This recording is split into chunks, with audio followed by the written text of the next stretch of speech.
Hey everyone, welcome to today's video. Welcome to the Video Game Fight School channel. Thank you very much for tuning in. So, one game mechanic that I haven't necessarily heard much about regarding Gotham Knights, and we've talked about some comparisons between mechanics from the Arkham games and Gotham Knights and how we think the devs should or shouldn't, implement them just based on our preferences, but not a lot of people have talked about the mobility in terms of vehicles in Gotham Knights. And what's crazy is we got to see vehicles in the reveal of Gotham Knights itself.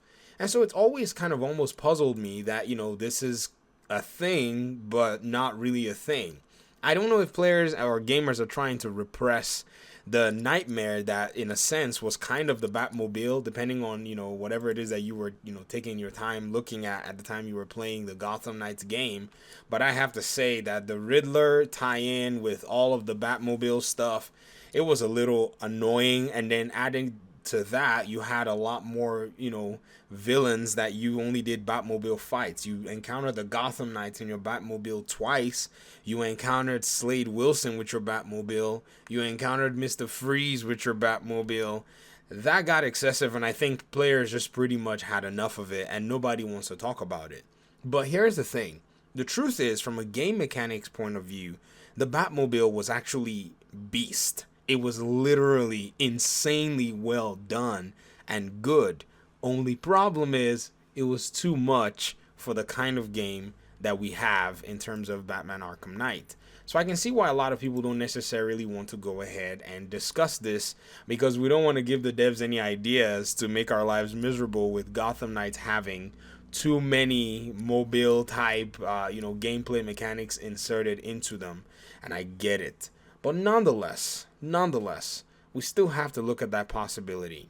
Is it something whereby, as a coalition of gamers, that we say, if Warner Brothers Games Montreal can do something really cool with the Batmobile system or with the Bat Bike system, that we would not mind seeing it in the game in Gotham Knights. In fact, the Gotham Knights, game is not necessarily wanting to tout Batman too much, but the Suicide Squad game already made some kind of a weird, rigged up version of the Batmobile in a sense. So it's not the Batmobile per se, but it seems like somebody took Batman's, little signal light and put it in front of that Batmobile and then has it running around the streets in that Suicide Squad trailer.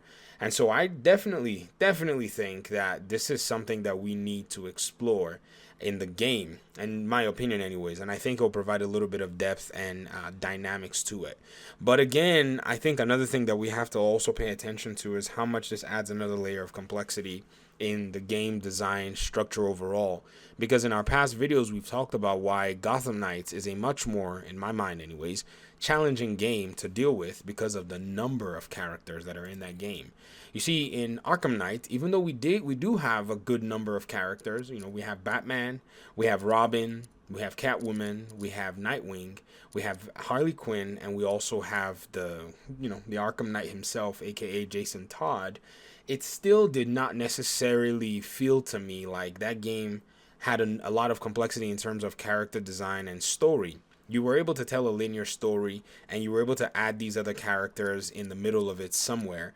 And then I think a lot of these other characters, they just basically existed in DLC, like compared to Arkham City, where there was a tie-in with Catwoman, if you get what I mean. Arkham City just did have a unique take on the game.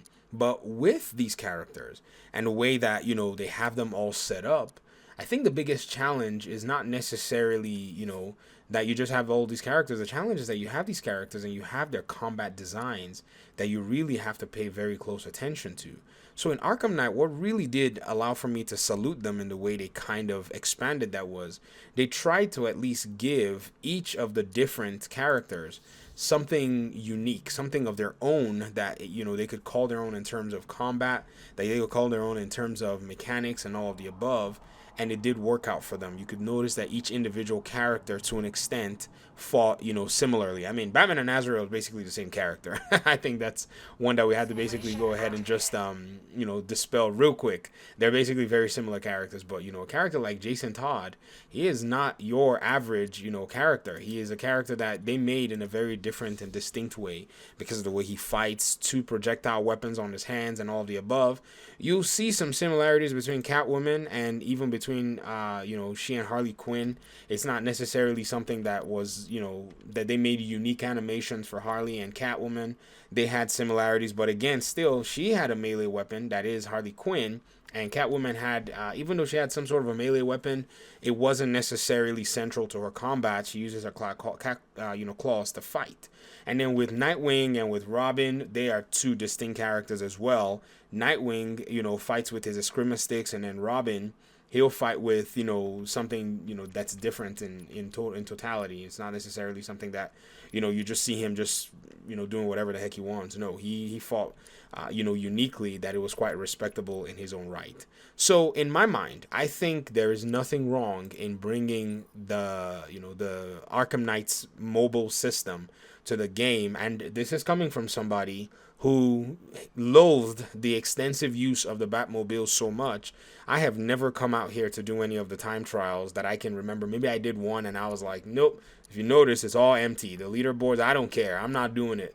But in terms of combat, I'm much more focused on that. So when you look at my playtime and you look at the amount of, combat achievements that I've gotten a lot of them. In fact, I started even doing everything on high difficulty just for the sake of it. But, I haven't really gone far with that.